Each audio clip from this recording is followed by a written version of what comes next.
back to the pit. It's your main boy CroSoul over here with, of course, your co-favorite co-host, the Cocomelon, LOTR. What's up? All right. And today we're gonna do, of course, one of our Classicres.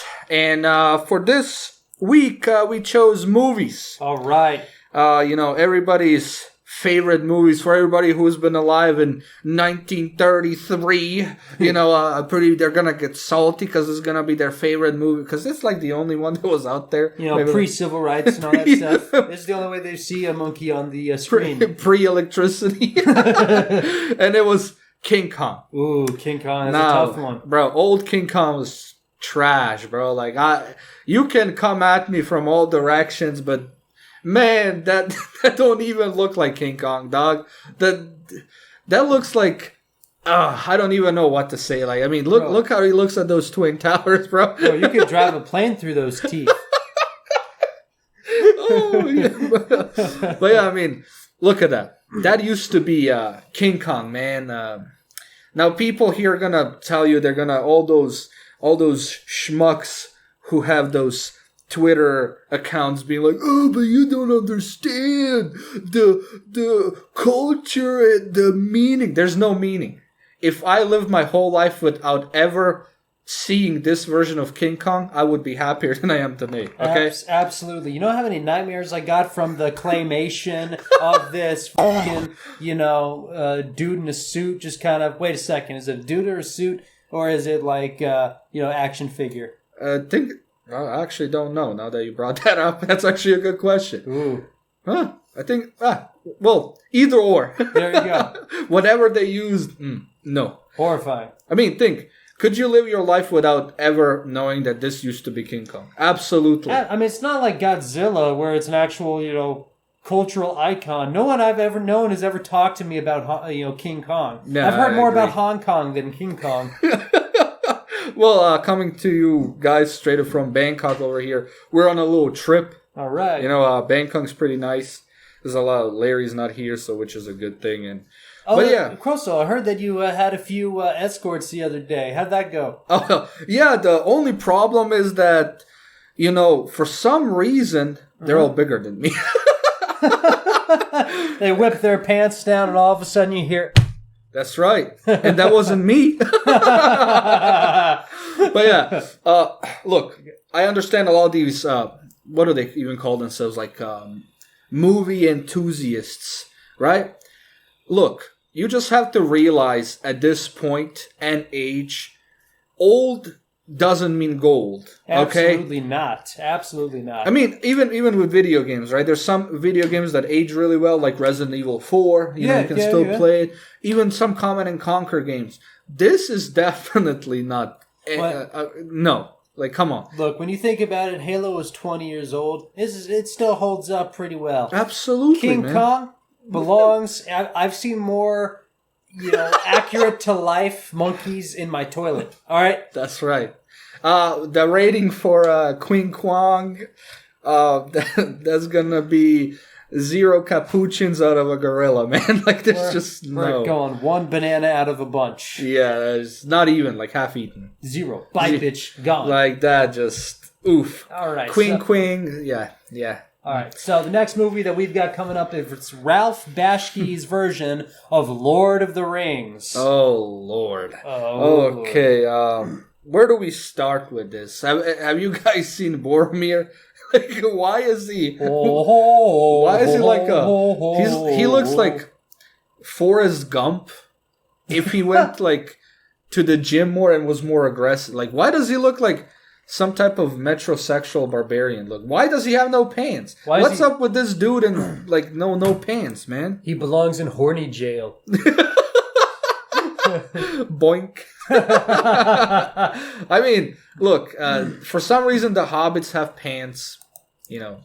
Boromir doesn't have pants. Aragorn doesn't have pants. Aragorn's Filipino. Is yeah, or Native American. I mean, whatever it is. Or Mexican or... All right, so either Aragorn's yellow or red, he's orange. But why is Aragorn an orange man? It's Trump this whole time. Oh, no. Oh. But yeah, I mean, they paint him like he's red, then he's yellow, then he's white, then...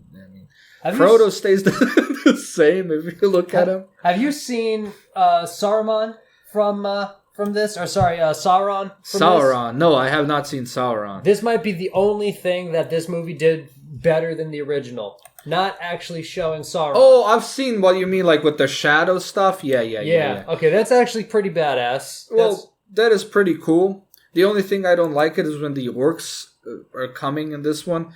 They just look like, I mean, oof. Yeah, oof. That's the only thing I can say. Like, why are you putting so much work into animations and then do you understand how really well you can animate orcs and make them terrifying? This is just not. I mean, what is that? Now that guy down there, the one with the sword, he looks like a dog, man, with an afro. It's like they took a horse head and just kind of squished it a little bit. And then he still drew the teeth for some reason. Yeah, he drew human teeth on them. Yeah, like why? And again, for the movie enthusiasts out there, no. I am aware that back in the day this made like $30 million or whatnot, and the budget was only $4 million. I am aware of that. Can you imagine what you could have done with $4 million back in 1970, whatever? Definitely not this. I mean, you could have been the new Epstein. But yeah, honestly, like, again, for a classic, this is another one that didn't age well whatsoever. I'm going to go as far to say that 99% of the population doesn't even know this abomination exists, which is a good thing. Yeah. I mean, ever since, 2002, whatever the first Fellowship of the Ring 2001. 2000. Oh my God, the year of the tower. It's been actually 20 years. Can you believe that? Wait a second. This September, it will be 20 years. Yeah, man. That's crazy. And the movies, how does it look like? It holds, dude, beautifully. It looks better than some of the newer movies. Oh, I mean, let's be honest. Lord of the Rings from Peter Jackson looks better than The Hobbit from Peter Jackson. So, again, this is what happens when you try to get a little thin Death Note looking notebook into 3 movies that are. Come on, man! Yeah. Like, and then one of those fat books was one movie. That's just insane. Yeah. It was just we just need more money, and this is what they were going for. But you know what really does help? The Hobbit movies. What? Fat Legolas. Yes. Yeah. Dude, for real. When this is legit what he looks like in the Hobbit movies. When he did his little stair thing. I mean... yeah, when he was fucking Mario jumping up the stairs. That's what I'm saying. Like, when he was, like, jumping up there. You could hear the sound, like, in the background. Oh, my God, dude. Like, you can tell, like, he's aged a good decade whenever The Hobbits came out, and you can tell very easily. You can tell, yeah. You can absolutely tell. It's kind of sad. So, what's your rating of Ralph Bashki's... Oh, out of, man, I am gonna give it a 2 out of 10. So pretty much one naked Boromir compared to the whole Hobbit village. Only because it was a success in monetary value. Honestly, personally, I think it should, if I never saw it, again, I would still be fine, and I think my life would be better for it. Because I really love Lord of the Rings, but it's just, I mean, it's in the 80s, really, too. 78, something like that. Something and for it to look like that, it's, come on, man. Yeah. The original Dragon Ball came out in 78 or 80, something like that. And look how that looks like. It can still be watched. True. That cannot. I'm going to give this 3 rings out of 10. And Absolutely. That's partially because Gandalf in this movie is a total dick, and I love it. I love every second of that. Yeah, I old forgot bastard. how mean he is in this one, man. I mean, they really look down to the American audience with this one. Like, they changed a lot of things. Like, Saruman is now Aruman, apparently, because they thought that it would be too confusing for the American audience if you had Saruman and Sauron. Oh, no. Yeah, because the average IQ in the U.S. is like 33, right? Yeah. That room temperature, that's the IQ. It's one of those things. Celsius. Room temperature Celsius. Was he like a Canadian dude? I don't know, dude. I mean, think about it. He's like, oh no, but everybody around me is retarded. So he's like, oh, All right. Cool. Let's move on. Let's move on. And this one, again, this is going to tickle a lot of people's pickle, and it's actually going to be Kill Bill. Ooh. Now, listen to me. Listen really well. The reason why we're going to give this movie what it deserves and what it should have gotten to begin with. No, a katana is not going to cut through another sword. What? Okay? Yeah, as hard as to believe, the European longswords are actually way, way superior to the katanas. And you know why? Why? To even make a katana good, you have to actually fold steel. But that's what makes it magic. But that's what it doesn't. Because the smith folded his soul in the blade. No, the reason why, this even occurs is because that is the only way you're going to make these swords durable and not crack on the first impact. Which, again, if you take some time to Google it, katanas cracked an awful lot. Again, this is a downside when you have a one-sided blade that, it's not double-edged, right? Right. It's just a single side, and all you use for is that single side, and that single side is curved on top of that. Yeah, you're going to hit it against something harder, it's going to chip. And the reason why we're going to give it this much hate, and I don't know if the guy who made it was going for realism. I'm pretty sure he wasn't. But it was taken as such, right? There's people who've been... You go to high school, you're like, yeah, man, my katana, I'm going to cut my dad's car in half. No, you won't. I'm going to use the 8-finger death punching. It's going to stop your heart. First of all, how are you going to do that? Okay. No. All right, let's be fair here, though. With all your high school fights, with all my high school fights, going against the people who believed the Kill Bill propaganda, I mean, come on, that helped me a lot. They come up with some fat, sweaty neckbeard comes around with his fedora and his trench coat, and he's like, I've got the 1-inch death punch, and I'll stop your heart immediately. I don't want to use it on you, but I will if I have to. Yeah. And then all of a sudden, Steven Seagal does a cartwheel out towards you, and he just kind of folds his arms and nods his head, letting us know to start fighting. And he comes after you, gives you a punch, and it's like... And then you realize that, you know what's more effective than that? Punching somebody in the mouth. Because just like with those people who practice those McDojos and stuff, you'd be surprised how effective putting your hand into a fist and giving it a thrust against somebody's face. It's really effective. There's a reason. One weakness, pain. My one weakness, fatal injuries. Because, again, the reason why I'm going to give Kill Bill so much hate, it's like, to me, even itself, like, the story was kind of crap, too. It wasn't even such an enjoyable movie. Again, I understand the dude who makes these type of movies. Oh, he always makes these over-the-top action movies. You know what I mean? You know what the storyline was? The Last of Us 2. Yo. This was just live-action Last of Us 2. Girl gets mad and goes on revenge tour. But think about it. But yeah, and the one with the one where she was surrounded with, like, what was it, 50 dudes with suits and katanas. Why did they have katanas, man? Like, why didn't nobody just... This is the 21st century. Shoot her. Or attack her all at once. Wait, did it take place in California? Do you know which was a better version of this movie? The ninja from Beverly Hills, okay? With the fat guy. Way more realistic. You know why? Because I actually didn't expect nothing out of that dude. Right? Here you're promising me a lot of stuff. You know, the problem with this is, like, again, I know a man who actually bought a katana, and he was so confident when he saw this movie. Like, he spent a lot of money on it. Like, it was an authentic one, too. And you know what happened to it? It chipped. Not only did it chip, didn't actually fold it in half. Ooh. When he hit it against, it was actually just a meat cleaver. Yeah. Well, I don't know why you believe that. Again, do you understand how weight works? And mass and density and stuff? Oh my lord. Yeah, Kill Bill for me, like I'm gonna give it 2 bills out of 10. Now I'm gonna let you guys know a little secret. Little Bear over here, I'm a sword collector and I'm a sword maker part-time. He's a sword man. That's right.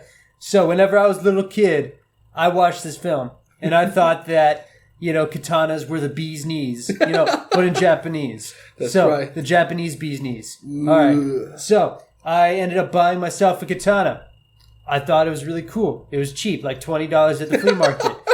So I take it home. I got a tree out back, like most kids do. So I smack it against the tree. The blade breaks off from the handle, and it stabbed me in the arm. I walk in with a hunk of metal. I've got a little tear coming out of my eye. I got more blood coming out of my, armpit. I go, Mom! I mean, it did his job. It stabbed the person. Yeah, 1 attack. -2 to health. You didn't have the vitality and strength requirements. Come on, man. Damn. Every anime enthusiast know if you don't have the soul of the smith folded into steel, it's not gonna work. But it said made in Taiwan. I thought it was special. Well, that was not his soul poured into steel. It was a white liquid. It was the heart and soul of a 3-year-old shoemaker. Oh no, that's terrible. But yeah, Kill Bill, 2 bills out of 10. I don't know what you want to give it. I'll give it -2 health out of 100. Yeah, that's for the arm stab. Yeah. And again, for everybody out there who wants to tell us why we are wrong, go right ahead, because I would really like to hear your thought about why Kill Bill was something that you were you cannot live without knowing that it existed there. And I mean, there's a reason they never made a 3rd one. Yeah. All right, you know why? Because I finished the story. Because it's crap. All right, we're going to move on to our main feature here. This is the one that's going to cause everyone to pee their pants, because I know a lot of people love this movie. We're moving on to $1 Million Baby. Ooh. Okay, yeah, that's a beautiful image. I mean, let's just add a little King Kong here, and a little Frodo, a little Kill Bill, and there we go. Perfect. That's right. Now, again, for everybody who doesn't know the story, I mean, Little Bear is going to give you down a little rundown of the, boxer's background and stuff. All right. So, once upon a time, there was a young woman. Sandra Bullock or something? I don't know. Is that Sandra Bullock? I don't know who that is. It's Bullock Sandra. Okay, there you go. Let's move on. All right. So, she's boxing, and she sucks at it. So, she needs to find her own version of Mr. Miyagi. So, she gets Clint Eastwood, the guy who got in an argument with with the stool. That's right. If you guys remember that. So anyways, and he won that argument. That's right. He won that argument hands down in front of the whole nation. Because the stool never talked back. That's right. He was speechless. So Clint Eastwood takes on Sandra Bullock as his own student and teaches her how to be the best boxer in the world. And so she starts boxing and goes crazy. Then one day she goes up against Cobra Kai. And she's winning the match. She's throwing left and right and almost knocking her opponent out. Then the bell rings. She turns around and Clint Eastwood's like, "All right, come on, take a seat. Let's get you some water." Cobra Kai girl punches her in the back of the head, and Sandra Bullock falls, lands, and breaks her neck on the stool. The same stool that was disrespected by Clint Eastwood earlier. The stool had the last laugh. So Sandra Bullock ends up paralyzed in the hospital, and she tries to kill herself a couple of times, and Clint Eastwood keeps trying to talk her out of it. And so Sandra bites her own tongue off and tries to hold her breath and stuff like that, and the nurses keep saving her. So she can't oof herself. She can't game over, bro. So Clint Eastwood eventually makes up his mind, and he's tired of seeing her living this way, and so he injects her with rat pee and kills her. Yeah, he just kills her. Now, the dilemma here is, do you guys think that is moral or not? No.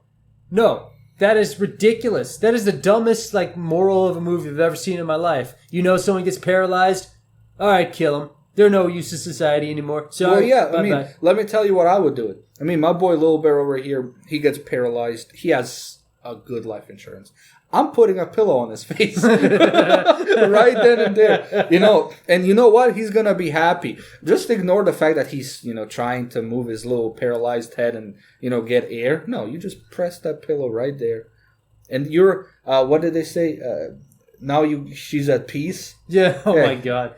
Okay. Okay. So suffocation equals peace. All right. So let's say I get paralyzed. Okay. Let's say right. I get paralyzed. Wang just came out with a video about this amazing Reddit post that came out. So for me, if I was paralyzed, I would really want someone to help me with my pee-pee problems. I get hard. I want someone to finish me off, right? See, that's exactly what will kill him. I'm not doing that. But see, listen, right? So this Reddit post is talking about this guy. He has his arms incapacitated. He's 14, and he's used to jerking it twice a day, right? Right. So he can't, I think he broke his arms or something. So what does he do? Well, he starts getting really angry around the house, and his parents don't like it. So what do? Well, mom comes in and jerks him off. What? Yeah. So if that boy can find a way, why can't Sandra Bullock? Wait. No, it's okay. We don't have stuff. Well, hold on. So, wait. Wait, why was the mom fine with would you jerk your son off? Just be honest. No, but I'm not the mom. I'm the dad. Well, you could be. It's the 21st century. Wow. Well, see, everything that he just said, do you understand? Yes. This is why. He's already in a really, really bad pit when it comes to, stuff. Imagine how bad his obsession with Hanada is going to get if he's, incapacitated and stuff like that. And, and then for some reason we just start playing old Naruto and, Hanada highlights. Oh, no. What are we going to do with him? Do you guys think it's moral to just go over there and take the rat pee and just shove it in his neck and see what happens? If I were a famous boxer, right, I would, if I got paralyzed, God, look, Ricky Berwick makes a living off of being, weird and fangled. Imagine how you would lay there, right? Right. And then you would be like, okay, this is can you sustain human fecal matter on your face without throwing up challenge. There you go. He can do that. There you go. Yeah, and you would actually be famous if you did that. I'm not even gonna. Especially if I was a famous boxer, I'd be able to be wheeled out, on a stretcher on any stage in America or across the world, and I'd be like. Well, yeah. This is why you never give up, even when you're knocked down. Even if you stay down. Yeah, are you an oxygen too, or yeah. Oh. No, I'm just making the sound effects with my mouth in this scenario. Oh, the thing is, again, that brings us to another point. We have the technology, you can still move. I understand, a lot of people are gonna be like, yeah, you know what? I wouldn't want to live like that, yada. But if I'm being real, if my friend was in that situation, he asked me to off him, I would still try my best to talk him out of it. You know why? Because, think, right? If this is your dad wants to die, right? Right. Do you really go and do you want your dad to die? I'm pretty sure that nobody will be like, yeah, no, I'm just going to... No, but the first thing that you would do, you were going to try, look, we can do this, we can do that, I'm going to come. And if all of that fails... he's trying to kill himself actively. Again, this just depends on the person, right? Right. There is people that we know that would be like, yes, at this point I would do it. Yeah. But to me, there's a difference. Right. Imagine me and you are on the battlefield. A grenade takes half of your body off. Yeah. At that point, you are alive, but I know you were going to die. This is a mercy kill in my eyes. Yeah, where there's no way in hell that I'm going to live. Look, no medic is going to be able to save me. I'm not going to be able to say goodbye to anyone. Yeah. I'm not going to live forever on life support. And he's just in pain. He's just like, dude, it just hurts so much. I really, Yeah, this is a situation where I am extremely easy to be like, okay, yeah, you know what? If I was in the same shoes, yes. Like, no, like, you're already gone. Another good scenario is the people in the Twin Towers on 9/11. They're inside this flaming building, and there's no way for them to get down. The elevators are broken. You know, the jet fuel is melting steel beams and stuff. So they jump out of the windows. See, again, I know it's a sensitive thing, right? But actually, as much as I actually think I would do the same. I don't know, dog. Waiting to be burned alive, I don't know. Yeah. Compared to, I don't know, bro. I think I might at least want to try to run down the stairs. Yeah, but we're talking if you're like on the 10th floor and it looks like a slope. There's just no way. Like, you can't. I'm grabbing a mattress and I'm sliding, baby. Oh, that'd be cool. Dude, that'd be a great video game. It was an off. Dude, we got a great new video game coming out. Escape from 9/11. It was. Oh, Lord. But yeah, I mean, office supplies, what can you do? Grab a desk and maybe like cowabunga down, but I don't think and the dust breaks under your feet. Damn it, Sweden! Fucking IKEA! And you just like see like a Swedish meatball. The last thing you see just like floats right next to you. Gives you the finger. Yeah, the meatball flicks you off. It's like, But yeah, I mean, this is a dilemma that a lot of like people are gonna be like, oh yeah, I would definitely do it, but I'll be real with you, you most likely wouldn't, because anybody out there who has taken a life, it's not an easy thing to do. All right, you have to understand that you are pretty much ending somebody's existence, their memories, their relationships, everything that person is and stands for this plane you have ended, and you have to live with that. Now, again, especially if you have a connection with it, like, oh, that's my best friend or dad, or I don't know, bro. You know, you might say you would, but I really, really, really doubt that you could. I just think of it this way. Mr. Miyagi would never inject Daniel-san. Yeah, well, not to kill him, but he might have. Oh, hey there, altar boy. Oh, my Lord Miyagi turns Christian 2.0. Yeah. But yeah, I mean, again, what is it called?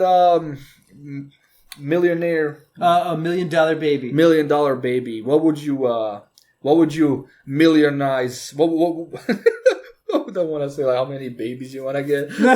Like, 6 babies. 6 babies is coming right now. I will make this paralyzed bitch useful to society.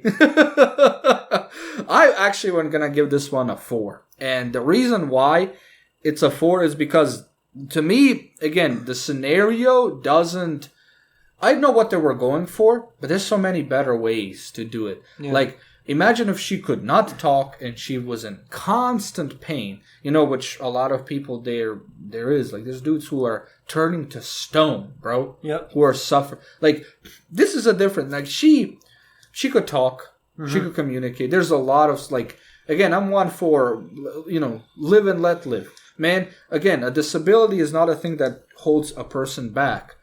Depression is a problem that she had, and that's something that could be treated too. Yep. But again, if we're talking about somebody whose situation is straight out gonna end in death, right? Stage 4 cancer, for instance. Mm-hmm. And all they are there is just withering away and suffering. Yep. That would be a way harder topic for me. So yeah, this is why I'm gonna give it a 4, because I understand what they were going for, but they didn't execute it really well.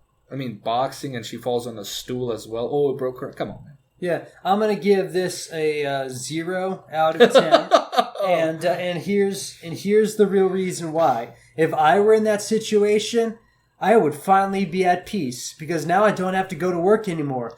All I have to do is have other people roll me around, and then I get to make speeches all day and become a millionaire off of that. You have any idea how amazing that setup is, dude? But then again, what does that go back to? To your personality, right? Yeah. You are that type of person. And this is exactly what I'm saying, right? She most likely had depression in that movie, right? And again, instead of... This is a hospital. Keep that in mind. Instead of having somebody talk her... Like, they have staff that is straight up paid for that. Who do they have? Clint Eastwood. Oh, like, yeah, I talked to that stool that fucked you up. I told it. I give that stool a good fucking talking to. The problem is, like, again, for where the thing is set, what they're going for, like, they had all the tools to get that girl some help. And again, if somebody tries to kill themselves in the hospital, they'd be put on suicide watch. They wouldn't let Clint Eastwood walk in there with a syringe of rat piss and kill her off. I'm just saying. There's a lot of problems with it if you want to be realistic about it. You know what this movie was? I just realized. It's an excuse for someone who wants to kill off their spouse so that they can get the insurance money. You've been on this life support for too long, honey. I'm sorry. I need that 1.2 mil. I'm actually getting better. No, sorry. It's over. Shh, it's over. I'm gonna miss you. But I'm gonna love this money. And then she just realizes I'm just watching from the door with like a box of Mercy chocolates. I'm like, what are you doing? Nothing. I mean, that pillow's pretty tight. You sure you don't want to put it under his head? And no, he likes it this way. Is it a bad time? Yeah, come back in 10 minutes. All right. But yeah, guys, that's gonna be it. And today's you shout out. You know who we're gonna do it to? Do you want to guess? We're gonna do it to the elite of the elite. Okay. To the self-entitled movie elitists. All of you. Dude, you snobby bastards. All right. And the reason why, it's simple. Stop telling me that something is extremely great because it's old, because it's not. Stop pushing Batwoman down my throat. Yeah, Batwoman was crap. Even Wonder Woman was poop, if you want to be real with you. It wasn't even, like, they hyped it up to the skies and beyond, and then I watched it and it was like, okay? Yeah. Like, this has to stop. You can like whatever you want. I'm going to like what I want. And you are not going to tell me that King Kong 1933 was a masterpiece, because it was not. Absolutely It looks like crap. It is crap, and you're crap too. Fuck you. All right? Yeah. All right, have a good night, and I hope you choke on your saliva at least once today. I hope Clint Eastwood injects you with some glue juice. With rat pee. All right, have a good night, guys. See ya. Peace.